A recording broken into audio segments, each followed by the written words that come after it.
I had accepted membership within the Covenant.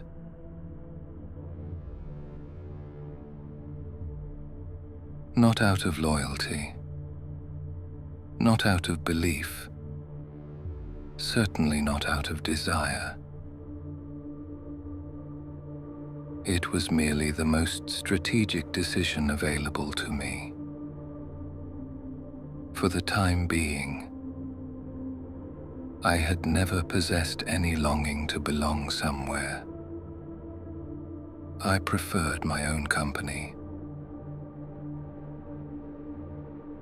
Casual acquaintances made along the road of eternity were tolerable enough.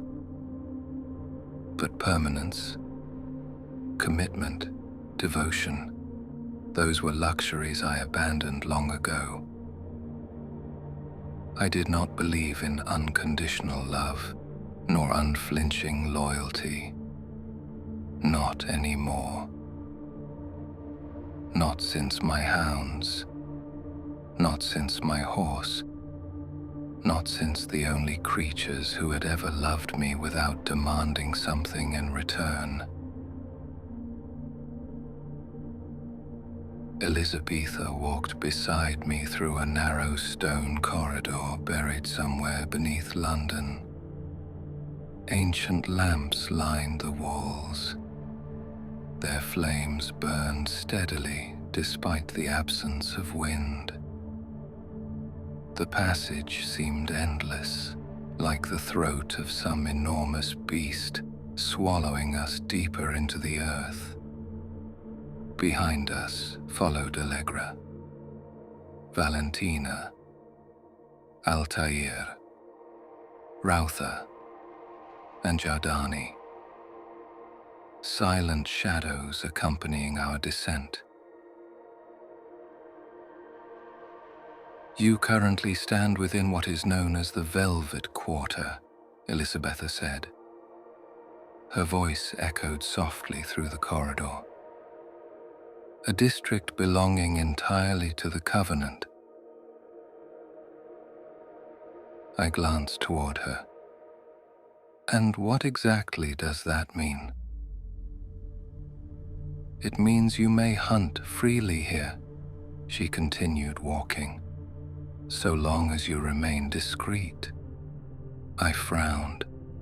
The statement seemed simple enough, yet experience had taught me that simple statements often concealed unpleasant details. We feed. Elizabetha's gaze remained fixed ahead. We erase memories. We do not kill. The word struck me as peculiar, especially considering the body I had discovered behind the opera house only the previous evening. The corpse, the blood, the violence. No, I had been correct. There was another predator in London. Something operating beyond Covenant authority. A trespasser, or perhaps something worse. And elsewhere, I asked. Whitechapel is contested territory. Her expression hardened. Feed carefully. Interesting. London truly was partitioned, not by governments, not by nobility, but by monsters, a hidden kingdom existing beneath the visible one, a society concealed beneath civilization itself. There are rules, Elizabetha continued. Ancient laws. She glanced toward me. And laws of our own making.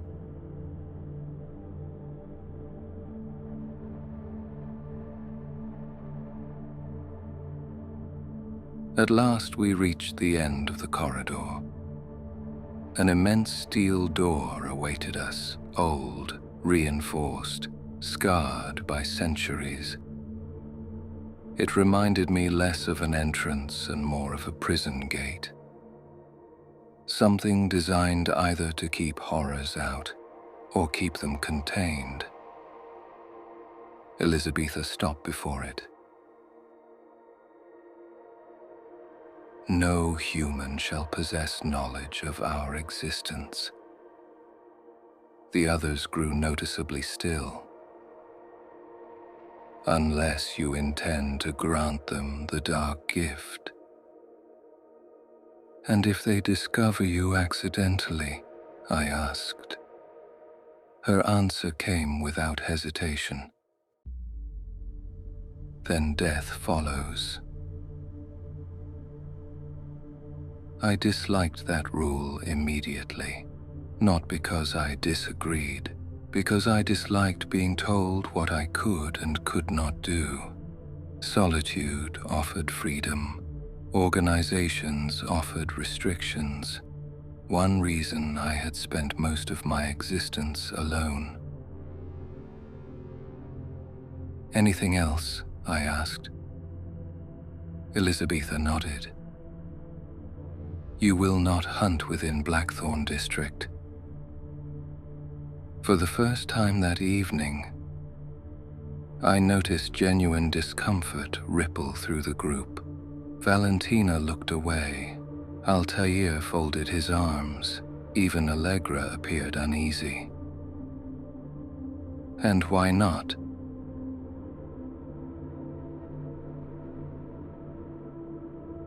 Elizabetha opened the steel door. Ancient hinges groaned in protest. We stepped inside. The chamber beyond resembled a forgotten cathedral. At its center stood an enormous stone altar. Carved into its surface was a familiar image, a solitary guardian standing watch between two stone coffins. Darius de Romanus, protector of they who must be kept. I recognized it immediately. The women of Blackthorn do not appreciate trespassers. Elizabetha's voice lowered slightly. Much like us. Witches. The words stirred old memories, Limousin, childhood, stories whispered around winter fires, things I had spent decades trying to forget. We may travel through Blackthorn, Elizabetha continued, but we do not hunt there. I studied the carving. Interesting. Very interesting. Ancient vampires feared little, yet the mention of Blackthorn inspired visible caution. That alone told me enough. And under no circumstances, Elizabetha said, are you to venture north into the Blackmoor region alone. That earned my full attention. You make it sound dangerous. Before Elizabetha could answer, Jardani spoke. His deep voice rolled through the chamber like distant thunder. It is. Nothing more, no explanation, no elaboration, yet somehow those two words carried more weight than any speech could. Silence followed, heavy, uncomfortable. I was new to London, new to its politics, its dangers, its hidden kingdoms. And if caution had taught me anything over 50 years of immortality, it was that warnings survive for a reason. Very well, I said. I shall respect your rules. For now. The thought remained unspoken. I turned toward Elizabetha. How does this initiation begin? Her expression softened slightly. You will swear the covenant oath. And then? You will drink the blood of our leader. I stared at her, a curious tradition. By taking his essence into yourself, she continued. You acknowledge him. The wording interested me. Acknowledge, not obey, not worship, though I suspected the distinction was largely symbolic. Elizabetha approached the altar. Upon it rested a golden chalice adorned with rubies. Blood-red stones gleamed beneath candlelight. She lifted a crystal vessel and poured a dark, crimson liquid into the cup. The scent reached me instantly. Vampire blood, ancient blood, powerful blood. She turned toward me. Kneel. The command struck harder than expected. Kneel. Such a simple word, yet my body resisted, instinctively, violently. I had knelt for no king, no priest, no father, no god. Why should I begin now? For several moments my legs refused to move, frozen, locked, as though my pride itself had seized control. Then, eventually, they bent.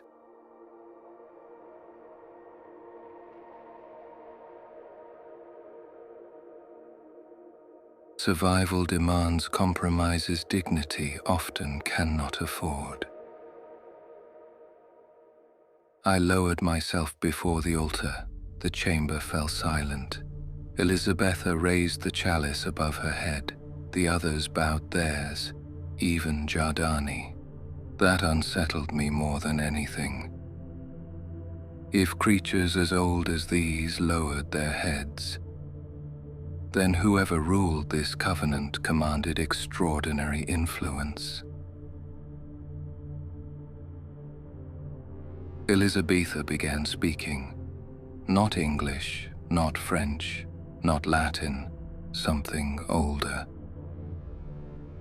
The words echoed through the chamber like distant thunder, ancient syllables, forgotten sounds, a language buried beneath centuries. The candles flickered violently.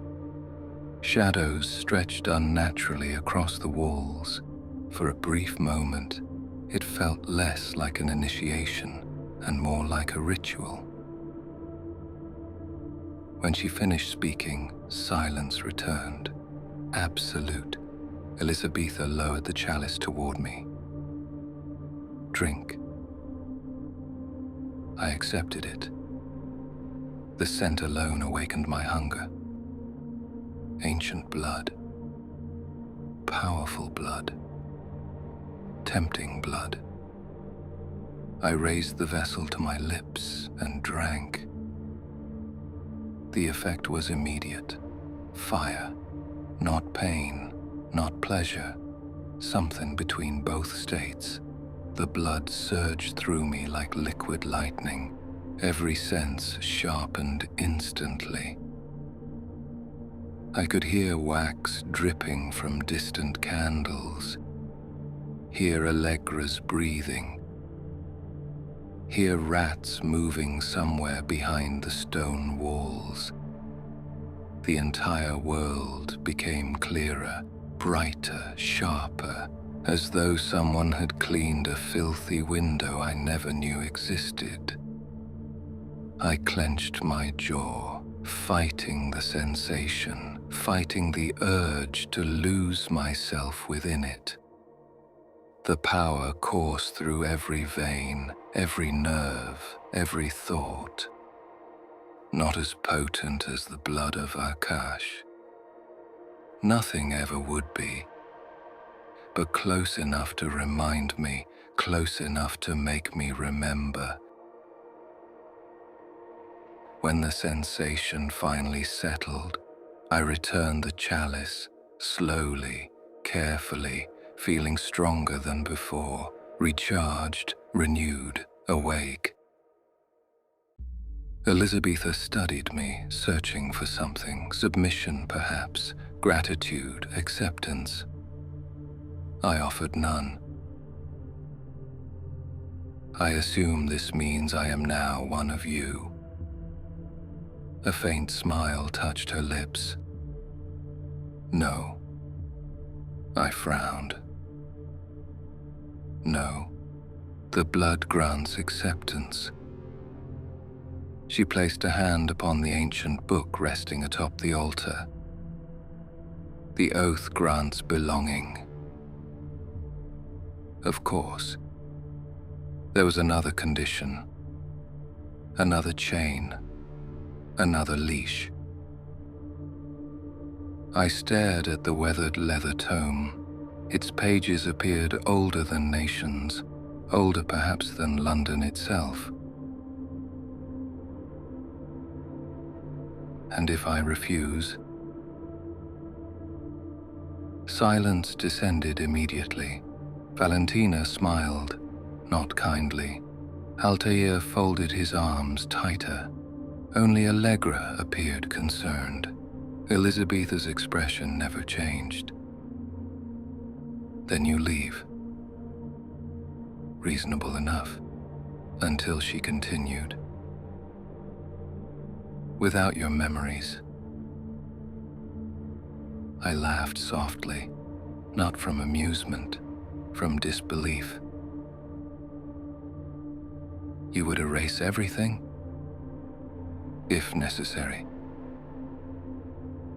I studied her, then the others, then the altar depicting Darius standing vigil over the sleeping first ones, and suddenly I understood. This was not merely a society, nor a family, nor an alliance. It was something far older. A faith built upon blood, secrets, power, and fear. For now, I would play my part. For now, I would kneel. But only until I learned the rules well enough to stop following them. I will hear the oath. Elizabetha smiled. This time, it never reached her eyes.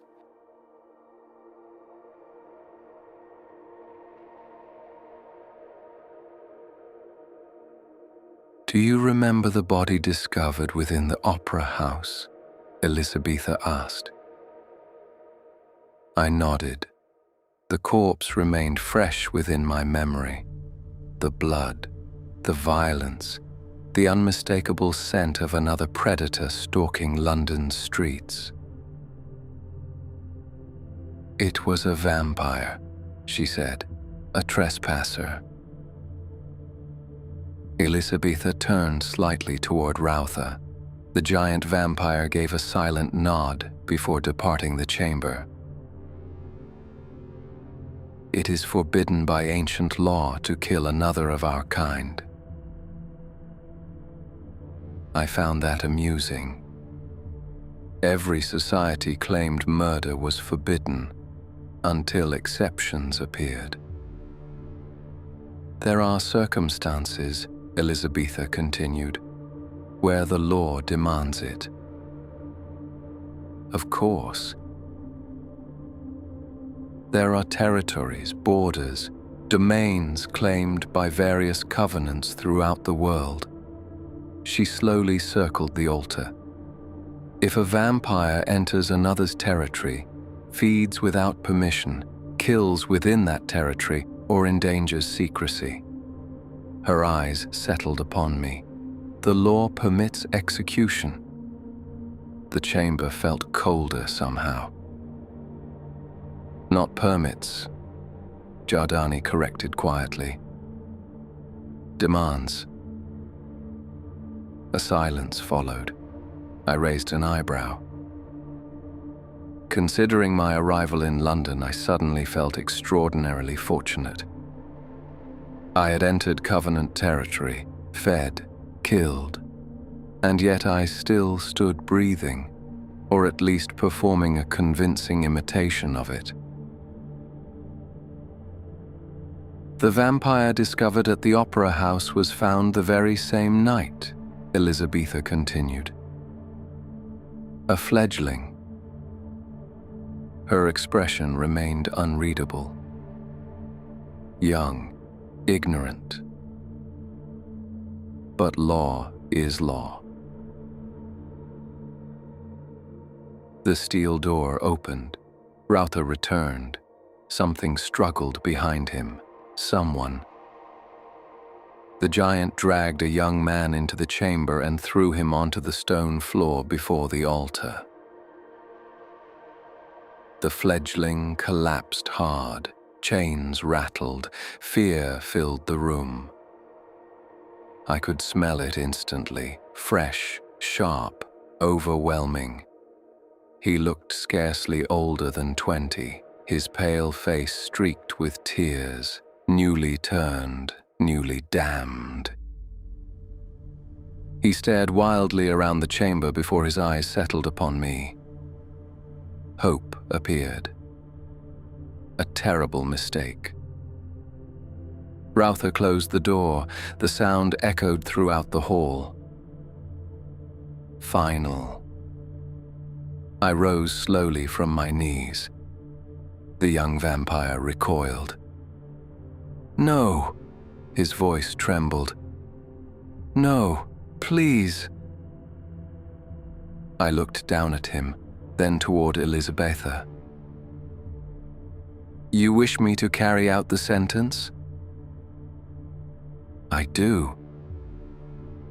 His eyes widened. Desperation became panic. "I didn't know." He struggled against the chains. "I swear I didn't know." Elisabetha's expression never changed. The law does not concern itself with ignorance. The fledgling turned toward me. Begging, pleading, crying. All the things mortals do when death finally stands before them. "I didn't mean to kill anyone." His voice cracked. "Please." I felt nothing. Not cruelty, not compassion, only understanding.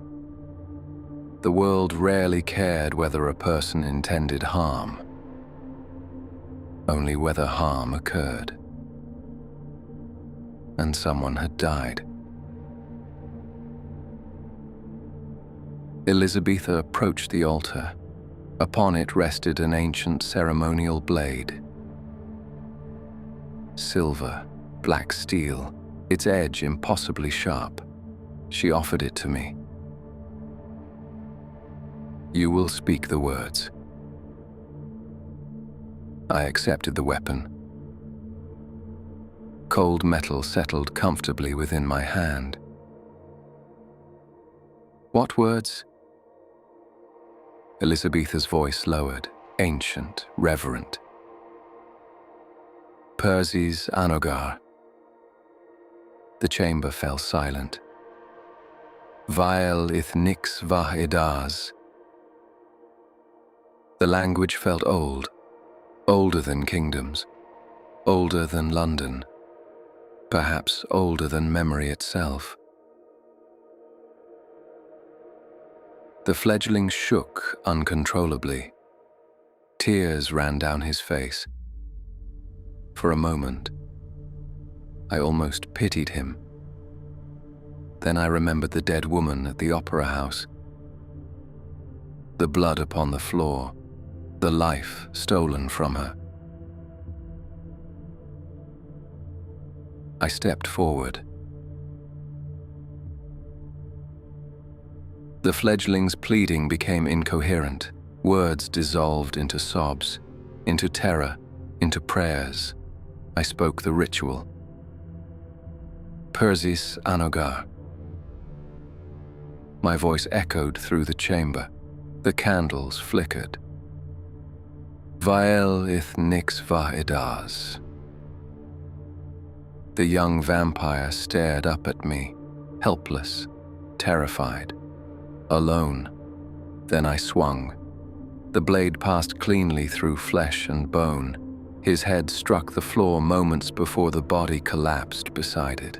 Blood spilled across the ancient stone. Dark, thick, almost black beneath candlelight. Silence followed, absolute silence. The Covenant watched, waiting, judging, measuring, and then, one by one, they approached.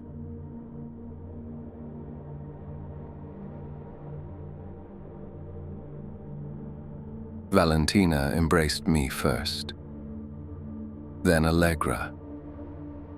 Altair offered a nod of approval. Even Rautha placed a hand upon my shoulder. A gesture surprisingly gentle for a creature so large. Acceptance, recognition, membership. I had passed their test, or perhaps I had simply survived it.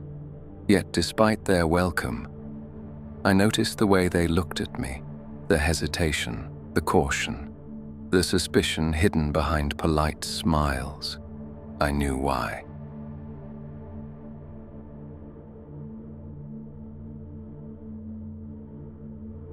I was Lestaan de La Court, fledgling of Severin Vale, the impossible child of an impossible bloodline.